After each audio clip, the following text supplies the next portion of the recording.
Hey everybody, Who's Your Jedi here with another review for you. This time I'm talking episode 4 of season 4 of The Walking Dead, Indifference.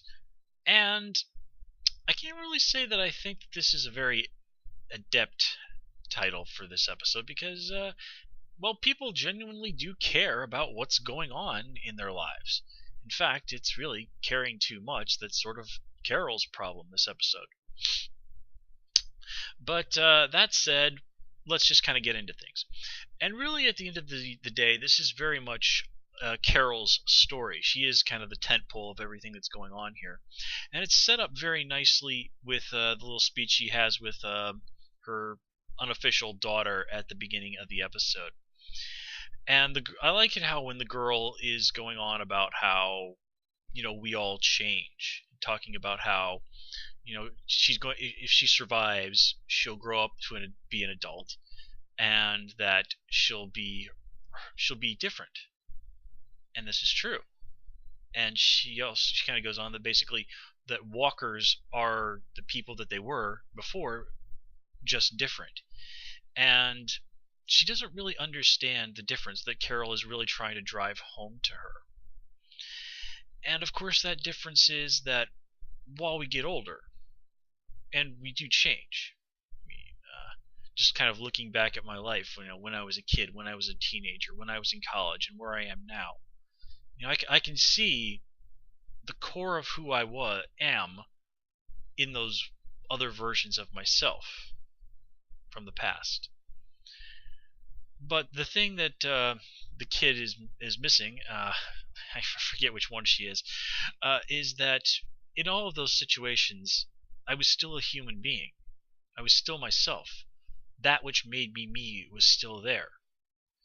And that's just not the case with the walkers. Now there's been some vague indications that maybe they do hang on to some memories of who they were, or things that were familiar with them in their lives when they die, after they've died. But that's just, it's like dust. It's just something that lays there. It might form a pattern of some sort if you squint at it, but there's no real meaning to it. It just is. It's just there.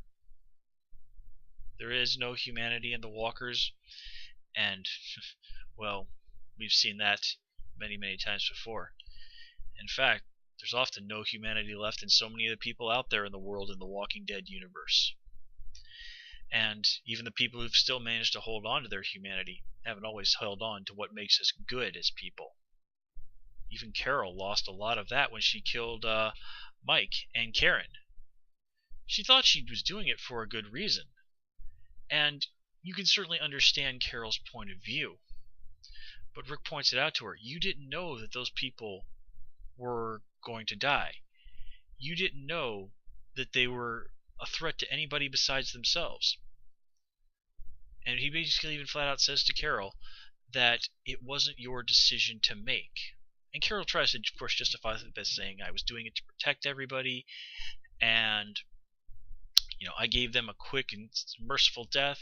And she even hits Rick with a good one of, if it had been Carl and Lori, if you thought they had in danger, wouldn't you have done what I did? And, well, it doesn't seem like Rick really thinks he'd have gone down that road. I mean, Carol even tries hitting him with killing Shane. And Rick points out that, yeah, he killed Shane, but only because Shane was trying to kill him. And, well, we've seen that it's true. Shane had been considering killing Rick for a long time, and when it came down to it, Rick didn't really have a choice. It was him or Shane. So, it's of course the question is, where do you draw that line? When do you decide to take another's life? And when is that decision justified? Somebody coming at you with a knife? Well, that's a pretty clear-cut case. Somebody with a disease, weapon that even they can't control? That's a foggier one. And I think really what disturbs Rick more than anything about what Carol did is that she doesn't really seem to see the wrong in what she did. And she doesn't even really want to own up to it fully. I think that's what gets Rick more than anything. Now, granted, she's right. If Tyrese finds out, he will frickin' kill her. But by asking Rick to just say nothing about what she did, she's essentially, in a way, asking him to condone it. I mean, sure, she'll sit there and listen to Rick yell at her, but again, she's still there saying, let's just keep this between you and me. And in my mind, and I think in Rick's mind, that's tacit approval.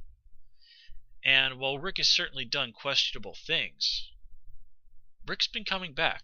I mean, even Carol points it out. She says to him, you can be a farmer, but you can't just be a farmer. Well, I like how earlier in this season we got to see Carl's hat. Of course, that was Rick's at one point, but it really always, to Carl, stands for the good, the best aspect of Rick. Rick, the good and righteous man, the brave policeman whom he so admired. And I'm seeing that, even with it, if it was on Carl, reminds us that element of Rick is still out there. And here we're starting to see it coming back to the forefront again. Rick is carefully throwing out the three questions to the folks that they meet. He's willing to give them a little extra time, and he sees to it that Carol is indeed punished for her actions. Now, it doesn't I do love that speech that he gives Carol, that she's strong, and that speech that Carol gives, kind of talking about how she'd gotten so strong. That was really, really great stuff. And it shows that Rick understands what Carol did, but that he doesn't condone it.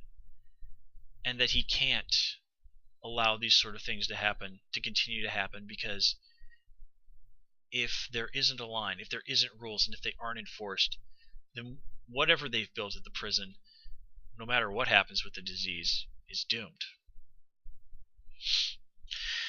And I also like how, for one thing, that Rick just flat out brought up Sophia. That certainly makes why Carol was so reluctant to be called Mom early this episode, even though that's essentially the role she had stepped into. Carol, I think, isn't quite as over it as she might like to think. But then again, you can't really blame a lady for not wanting to talk about her dead daughter. But I really did like how Carol basically says that when she saw, Shane kill zombie Sophia, that's when the woman that she had been essentially died. That was the end. That was all that woman had left to live for. And a new Carol had to rise from the ashes. And she's risen quite spectacularly. It's really hard to believe we're looking at the same lady from first season as we are looking at now. But you don't go through something like that without coming out harder. And not just physically, and not just mentally, but you'd come out with a hardened heart. The compassion doesn't flow quite as easily. And while that may make you better for survival, it doesn't exactly aid in you remaining a good and moral person. And that's really one of the great themes of the Walking Dead universe, is in this horrible world where monsters are everywhere, and even other people are sometimes even worse than the monsters, how do you hold on to that goodness? How do you hold on to what makes being human worthwhile? And exactly how much of that are you willing to exchange in order to just survive? And of course, that's one of the great themes throughout any kind of post-apocalyptic story, but particularly in zombie fiction. And let's see, I think that kind of covers everything that's we got going on with Carol and Rick and what was going on there.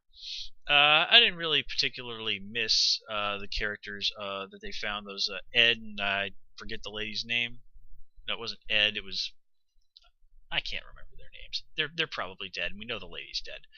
Although I'm kind of curious as to how her foot got so far away from her body. I mean, did a zombie grab it and was kind of walking off and munching on it when he just caught something else, caught his eye, and he dropped it and wandered off apparently not through that fence that Rick and Carol came through. They just sort of dropped it right there at the edge of the fence and wandered off somewhere else, or was polite enough to close the fence behind him.